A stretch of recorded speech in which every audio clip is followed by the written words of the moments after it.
Good morning. Ako po si Manny Viloria of Vilor.net at ang pag-uusapan po natin today ay yung Supreme Wealth Alliance Ultimate Spillovers. Ano nga ba itong mga spillover na ito? First, let's define some terms. Now, what is a spillover?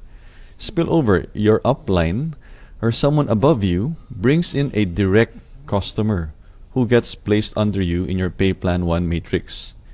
Or, one of your uplines, downlines, cycles. Nakabuo po siya ng grupo ng 6. Cycles and reappears under you in your Pay Plan 1 matrix. We also have the term spill under. That's when someone below you helps fill your Pay Plan 1 matrix. So, tingnan po natin yung diagram para po mas madali. Demo of spillover scenario 1. Okay. Ito pong upline ninyo. Scenario 1, you are placed automatically by the SWA Ultimate System in position 1 of your upline's current matrix. Automatic po ito, no? Nagkataon po, posible na dyan po kayo ma-place. Depende sa timing ng inyong upline. So what happens? Your upline works and gets another direct customer. Dyan po siya malalagay. Kasi ito yung next available na bakanteng slot sa matrix ng inyong upline. Let's say your upline works again and gets another direct customer. Ayun po. Ito yung next na bakanteng slot. Kaya dito po na-place yung next direct customer ng inyong SWA upline. So, you were the first referral of your upline. Here's the second. Here's the third. The fourth referral of your upline will be placed here. Ganyan. Automatically by the okay. It'll be placed automatically by the system. Okay. So here, you enjoyed 2 spillovers from your upline. So the next customer of your upline will be placed here and so on. And when your upline fills this, magsa-cycle po ang inyong upline at magkakaroon po siya ng panibagong matrix. So, para mapuno po itong matrix ninyo, you can either get the help of these people, mga spill under, or you can find your own direct customers para po mabuo yung inyong group of 6 under you. Dito po. The only people who can fill this up will be these people and their direct customers, or you and your direct customers. Okay. How do you get direct customers? Meron po tayong tutorial sa pinoybiznow.com.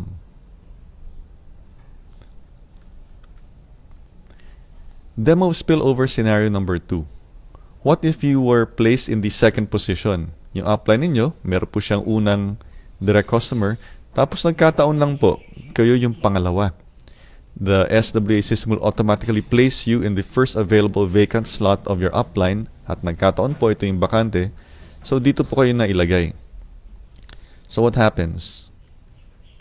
If your upline works hard, yung kanya next direct customer will be here, and then here, and then here. So, customer number 1, 2, 3, 4, 5.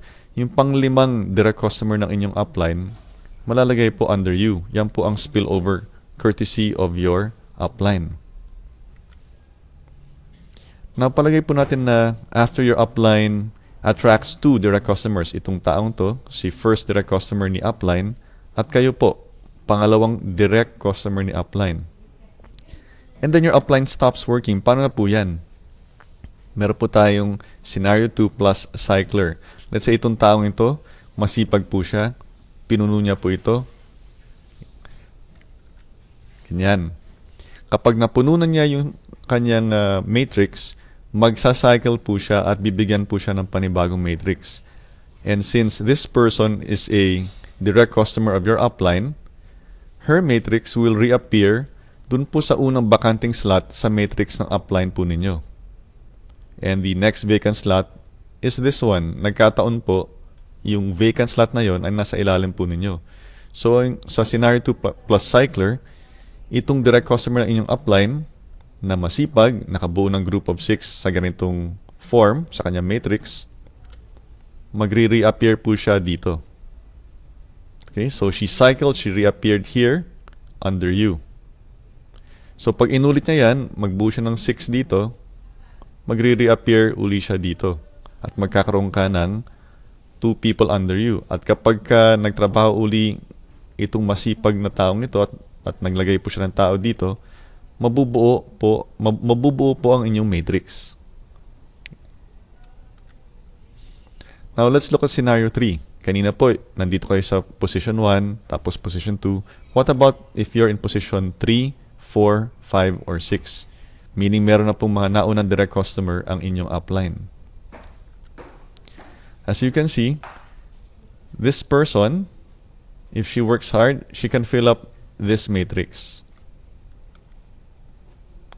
Kayo naman po, meron kayong sariling matrix dito. So, kung titingnan natin itong blue line, blue rectangle na ito, ang mapupuno lang niya will be this, this, this, and this, and this. Itong nasa blue rectangle. Magsa-cycle siya, dito na siya mag-a-appear. Gaya po ng kanina, yung scenario 2 plus cycler. Kayo naman po, ito po yung inyo. So, ang tulong lang na maibibigay nitong taong ito ay dito sa boxes na ito. Itong dalawa lamang. Okay? Si upline naman, ang tulong na maibibigay niya sa inyo ay wala. Kasi yung next na ilalagay niyang tao will be either here, here, or here. Wala na pong mailalagay si upline dito sa ilalim ninyo. Now, let's say masipag itong taong to. She brought in a customer, another customer, and another customer. So, ang naibigay niya po sa inyo, ang nai-spill over po niya sa inyo ay dalawa. Now, if these 2 people also attract direct customers, saka pa lang po malalagyan yung mga slots dito po sa ilalim ninyo.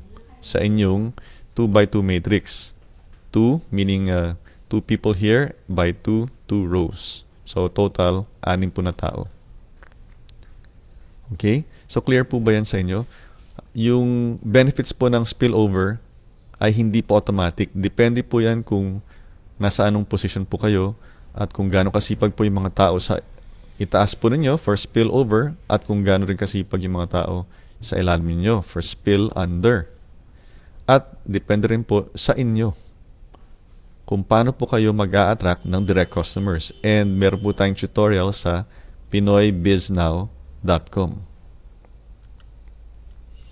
So there you have it, the demo of spillover based on 3 scenarios, whether nandito po kayo sa first position, sa second, or sa third, fourth, fifth, or sixth.